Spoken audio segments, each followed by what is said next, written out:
Hello students, आज आपण page number 28 unit 2ला सुरुवात करत आहोत. Study tour 2.1 Minnie and Winnie a lullaby. Lullaby म्हणजे एक अंगाई गीत. मिनी अँड विनी, बघा चित्रात दोन मुली झोपलेल्या दिसत आहेत एका सुंदर अशा शिंपल्यांमध्ये. त्यांच्यासाठी गायलेली ही एक अंगाई आहे. आधी आपण ललबायचं वाचन करूया. बघा, ललबाय याचा उच्चार जो आहे हा बरेच जण मजेशीर प्रकारे करतात, लुलुबाय. तर तसा तुम्ही उच्चार करायचा नाही आहे, त्याचा उच्चार ललबाय असाच करायचा आहे. Minnie and Winnie slept in a shell, Minnie and Winnie slept in a shell. Sleep little ladies and they slept well. Sleep little ladies and they slept well. Pink was the shell within, silver without. Pink was the shell within, silver without. Sounds of the great sea wandered about. Sounds of the great sea wandered about. Sleep little ladies, wake not soon. Sleep little ladies, wake not soon.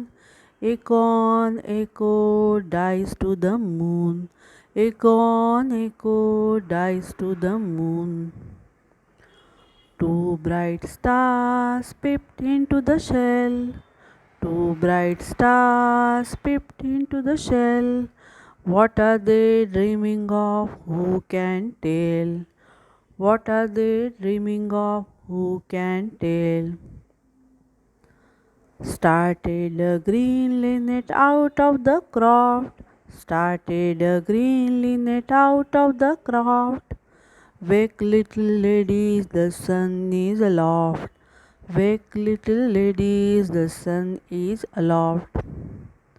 Alfred Lord Tennyson हे या कवितेचे कवी आहेत. इंग्रजी साहित्यातले हे खूप मोठे कवी आहेत बरं का मुलांनो, आणि त्यांचे अनेक कविता खूप प्रसिद्ध आहेत. तर त्यांचंच एक अंगाई गीत आपण आज अभ्यासलेलं आहे. आता मी कविता म्हणून दाखवलेली आहे. कवितेचा अर्थ आपण बघूया. बघा, चित्रात तुम्हाला दिसत आहेत दोन छोट्याशा मुली जो मस्तपैकी गोड आहेत, त्या छान अशा गाढ झोपलेल्या आहेत. त्यांना उद्देशून कविता आहे ही. Minnie and Winnie slept in a shell. Minnie आणि विनी ह्या दोघीजणी शेलमध्ये शांतपणे झोपल्या आहेत. शेल म्हणजे काय? शिंपला. बघा, समुद्राच्या तळाशी आपल्याला शिंपला आढळतो. त्या शिंपल्यामध्येच त्या झोपलेल्या चित्रात दिसत आहेत. Sleep little ladies and they slept well.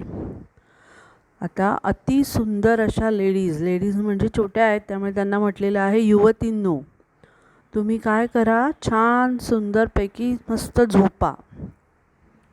आता शिंपल्याचं वर्णन पुढच्या पॅरेग्राफमध्ये केलेलं आहे. Pink was the shell within, silver around, silver without. त्या शिंपल्याचा रंग कसा आहे तर पिंक आहे, गुलाबीसर अशी त्याला झाक आहे, आणि त्याला आजूबाजूनी एक चंदेरी रंगाचा सुद्धा असा रंग आलेला आहे. शिंपला कसा असतो आतमधून गुलाबीसर अशी चंदेरी कलरची रंगाचा असा तो असतो. तर त्याचंच वर्णन त्यांनी केलेलं आहे, आणि चित्रातसुद्धा तुम्हाला तसंच दिसतंय. Sounds of the great sea wandered about. समुद्राचा आवाज जो आहे तो आश्चर्यकारकरित्या तुमच्या आजूबाजूला येत आहे, कारण शिंपला हा पाण्यात असतो. त्याच्यामुळे तो बंद जरी असेल आणि आतमध्ये त्या झोपल्यात, पण त्यांना आतमध्ये पाण्याचा त्या आवाज येतच आहे. Sleep little ladies, wake not soon. सुंदर अशा युवतींनो, तुम्ही काही आता उठू नका. Echo on echo dies to the moon. Echo म्हणजे काय? प्रतिध्वनी. तोच आवाज आपण परत येणं म्हणजे त्याला म्हणायचं एको. जेव्हा आपण दऱ्याखोऱ्यांमध्ये डोंगरांमध्ये जातो आणि आपलंच नाव आपण उच्चारलं तर ते पुन्हा पुन्हा आपल्याला ऐकायला येतं, बरोबर. तसं नीलम नीलम नीलम असा आवाज आपल्याला प्रतिध्वनी येत असतो. तसं ते म्हणतात की तुम्ही एको प्रतिध्वनी ऐका, पण तो तुम्हाला चंद्रापर्यंत तुमचा आवाज काही जाणार नाही आहे. 2 bright stars peeped into the shell. 2 असे सुंदर तारे, तेजस्वी तारे शेलमध्ये डोकावण्याचा प्रयत्न करतायत. शेलमध्ये ज्या दोघीजणी झोपल्या आहेत त्यांना त्यांनी तारे म्हटलेलं आहे. तर ते डोकावण्याचा प्रयत्न करत आहेत. What are they dreaming of, who can tail.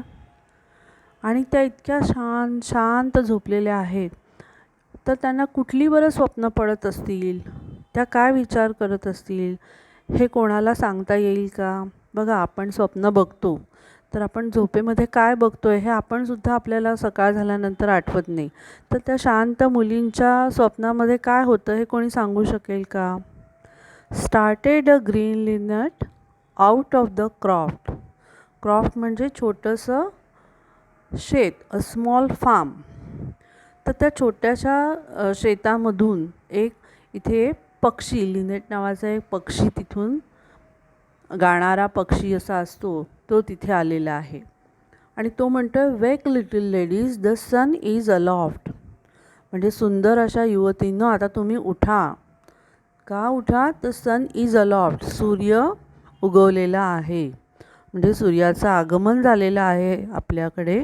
तर तुम्ही आता उठा. आपण सकाळी म्हणजे रात्री झोपल्यानंतर सकाळी उठतो, तसंच त्या मुलींना तो पक्षी त्यांना सांगतोय. तर अशी ही कविता तुम्हाला कळलीच असेल. तर ही कविता तुम्ही पाठांतर करायची आणि तुमच्या आवाजात रेकॉर्ड करून मला पाठवायची आहे. थँक्यू.